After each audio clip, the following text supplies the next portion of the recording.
माझ्यावर कितीही दबाव आला तरी भीक घालणार नाही, धैर्यशील मोहिते पाटलांनी हे वक्तव्य केलंय।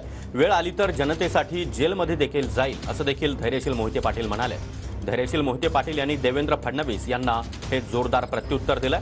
निवडणुकीनंतर अनेक गोष्टींना तोंड द्यायची वेळ येणार आहे अशी शंका देखील किंबहुना तशी भीती धैर्यशील मोहिते पाटलांनी व्यक्त केली आहे। एवढं सांगू इच्छितो, आता रणजित दादांच्या विरुद्ध पुन्हा एकदा जे उभे राहिलेत, जरा त्यांचाही इतिहास बघा, जे उभे राहिलेत त्यांचं एफिडेव्हिट बघा। मी तुम्हाला एक शब्द देतो, या तालुक्याला त्यांच्या दहशतीतून मी मुक्त करणार आहे।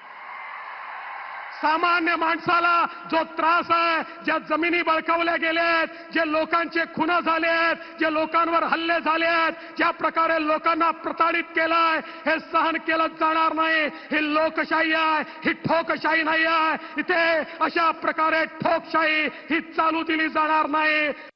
आजच्या तर भाषणात अजून दबाव आले तर मी शंकरराव मोहिते पाटलाचं नावतोय, भीक घालत नाही असल्या कुठल्या गोष्टीला, घालणार बी नाही। आणि ते केवळ तुमच्यासाठी घालणार नाही, इलेक्शन झाल्यानंतर मला अनेक गोष्टींना तोंड द्यायची वेळ येणार आहे आणि माझी काही तयारी आहे। आणि ती फक्त आणि फक्त मोहिते पाटील कुटुंबावर प्रेम करणाऱ्या या जिल्ह्यातील जनतेसाठी, शेतकऱ्यासाठी, सर्वसामान्य माणसासाठी मी काय किंमत मोजेन, आत बसायची सुद्धा मी तयारी ठेवलेली आहे।